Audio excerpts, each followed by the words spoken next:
Well, while everybody was paying attention to the meeting with the troops and Trump and Pete Hegseth, yesterday this happened. President Trump hosted the Oval Office meeting with the Chabad rabbinical delegation. The meeting was held to mark Education and Sharing Day and offer wishes for the new year and a renewal of the Noahide laws and a recommitment to them, I guess you could say. And the presidents have been doing this since 1978, as this article goes on to say. So we'll just read a little bit here.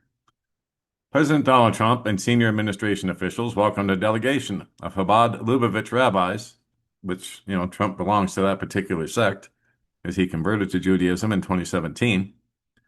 So he welcomed these rabbis to the Oval Office on Monday in connection with the proclamation of Education and Sharing Day earlier this year, paying tribute to the legacy of the Rebbe, Rabbi Menachem M. Schneerson of righteous memory.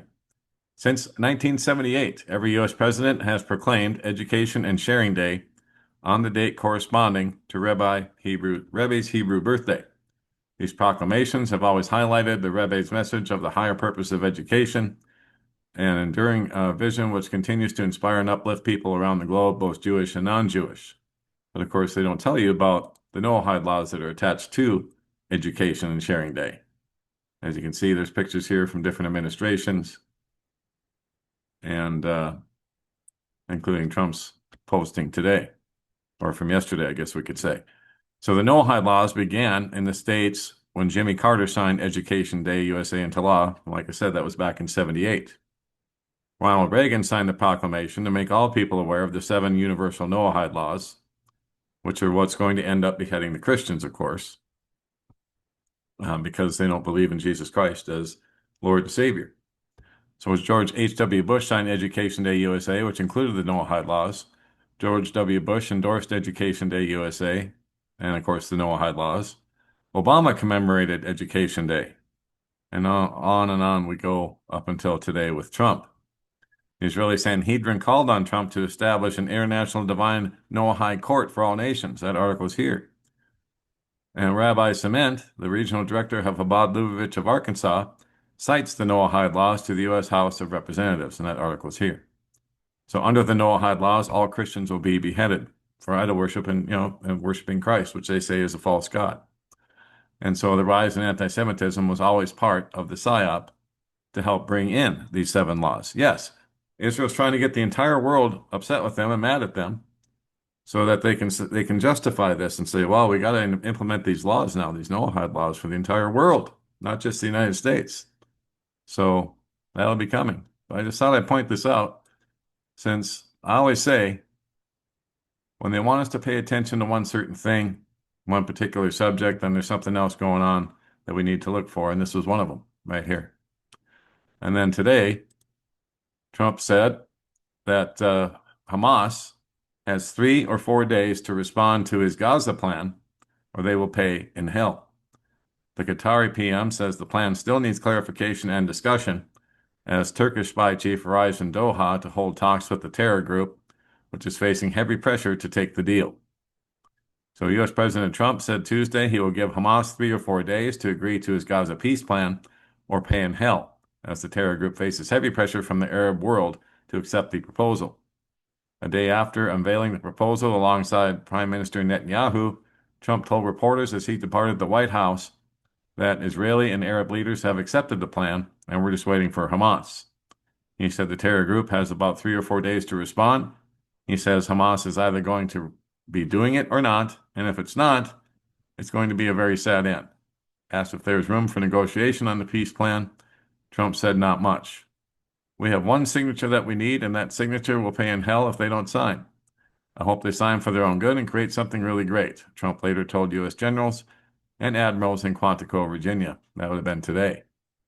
So this 20-point plan unveiled at the White House on Monday would see all 48 hostages, roughly 20 of whom are believed to be alive, released within 72 hours, and the Strip demilitarized and handed over to a transitional technocratic government. Hamas members who give up their arms will be granted amnesty. And they can also get free safe passage to other countries if they wish, according to what I've read as well. In exchange, Israel will release 250 prisoners serving life sentences, 1,700 Gazans detained after October 7th, including all women and children, and 15 bodies of deceased Gazans for every body of an Israeli hostage released. Aid will then flow into the war-torn enclave, and the process of demilitarizing, de-radicalizing, and redeveloping the Strip will begin. And so we'll have to see how this plays out. But when they cry peace and safety, sudden destruction comes, right?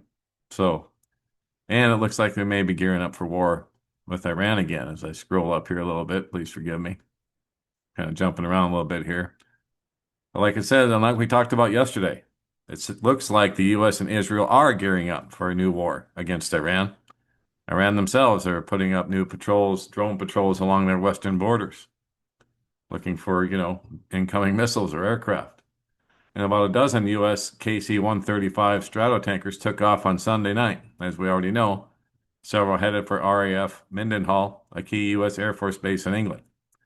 So what's behind all these maneuvers?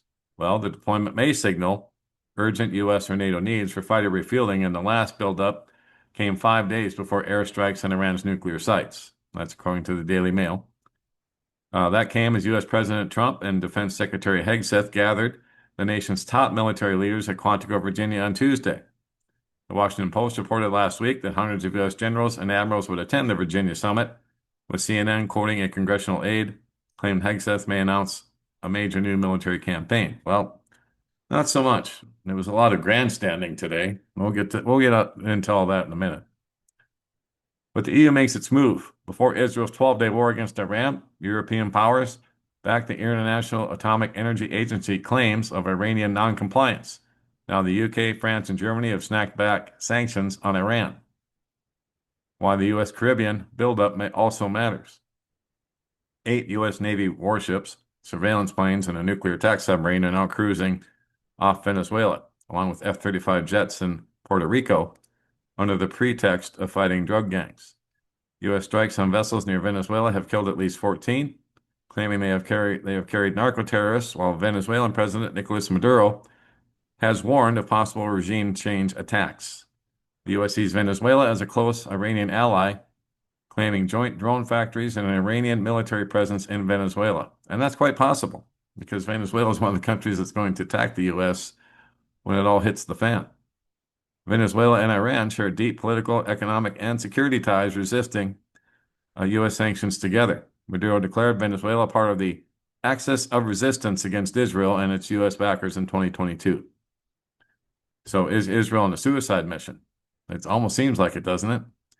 But Israel is preparing for multiple scenarios, including a potential strike on Iran, a senior IDF official told Marev on September 29th. Retired U.S. Colonel Lawrence Wilkerson warns Iran could obliterate Israel if attacked, and fears Israel might even resort to nuclear weapons, risking a regional holocaust. Yes, they very well could at any given moment. So we'll have to see. And then, of course, more on Hegseth. People are saying that he's rattled and manic behind the scenes, crawling out of his skin after Charlie Kirk's death, they're saying. Defense Secretary Pete Hegseth is exhibiting manic and erratic behavior ever since Charlie Kirk's assassination, with staffers saying he's crawling out of his skin and prone to explosive tantrums. Well, that was the MO on him before he ever got confirmed. But anyway, insiders describe a deeply paranoid Hegseth, incessantly pacing during meetings and obsessing over his security detail. Well, that would make sense because, he was kind of weird today when he was speaking, that's for sure. This behavior was reportedly mirrored by his wife, Jennifer, who has made outrageous demands for additional family protection. The atmosphere has escalated, with Hegseth threatening journalists who won't sign publishing pledges, convening instantaneous mass meetings that officers compared to Squid Game, raging at staff who question international law violations, pushing through the Department of War name change despite staff objections, and in response, Pentagon spokesperson Sean Parnell slammed the reports as completely false, yet multiple sources confirm the concerning behavior patterns. And I would tend to believe them, especially after what I saw today. So we're going to cruise down here again. Bear with me. It says right here as well, this is from the Blazing Press. Against the backdrop of the military maneuvers in the Middle East, Iranian journalist Mehrdad Khalili, who is close to the Ayatollah regime, writes, "In the coming days, we may see a reckless American Zionist act against Iran. We are ready with our finger on the trigger." And then there's this story right underneath from Hal Turner today. with dozens more U.S. air refueling tankers headed to the Middle East again. So this is in addition to what went across on Sunday. So here we go. Dozens more U.S. air refueling tankers headed to the Middle East. The United States began moving air refueling tankers from the continental U.S. toward Europe this past weekend. Today, September 30th, dozens more are on the move to the Middle East or Iran again. Some of these 135 Stratotankers and KC-46 Pegasus tanker planes have already landed at the Al Udeid Air Base in Qatar. This comes on the same day Prime Minister Netanyahu visited Trump in the White House. In the near past, such buildups preceded U.S. airstrikes on Iran. During the American attack on Iran on the 21st of June, 2025, the United States amassed forces in the Middle East 2 weeks earlier, between the 5th and the 19th of June of 2025, 2 weeks before the attack. And so now here is what flight radar is showing as of 3 p.m. Eastern today. As you can see, they're headed towards the Middle East. Fighter jets are accompanying all of these air refueling tankers. And at 5:11 p.m. this evening at Eastern Time, I can now confirm over 30 tanker aircraft with fighter jets were transferred from Europe to the Middle East today. And there we go. It certainly looks like action in Iran is going to be coming sooner rather than later. And then Trump and Hegseth, well, they argue for reshaping the military as government faces a midnight shutdown, which is coming as well. So let's not forget that. At least part of the government, the executive branch in particular, is going to be shutting down this evening because there doesn't appear to be any funding bills or temporary funding bills in the mix for tonight. So it looks like we are going to shut down this time.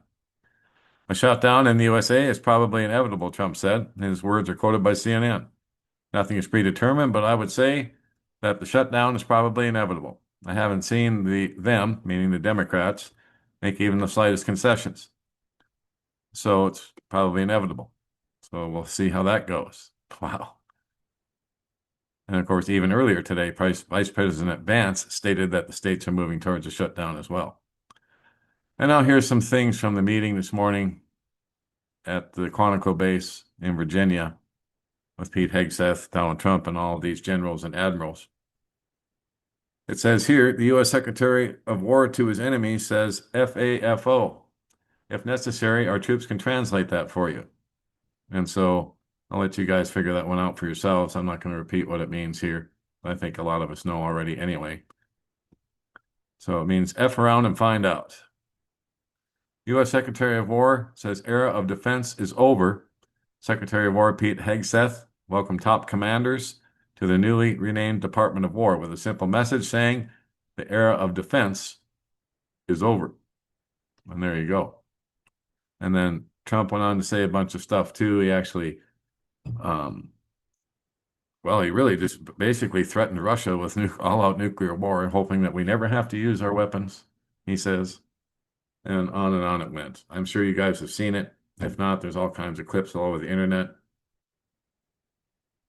But make no mistake, war is on the horizon. And with all the preparations being made, like I just showed you, yeah, it's definitely coming. And coming very, very soon. Sooner rather than later, I would say. And that's about it for this particular segment. So don't forget, don'tspeaknews.com is home base for all that we do. I put all kinds of stories here that we just can't speak about anywhere else. And yes,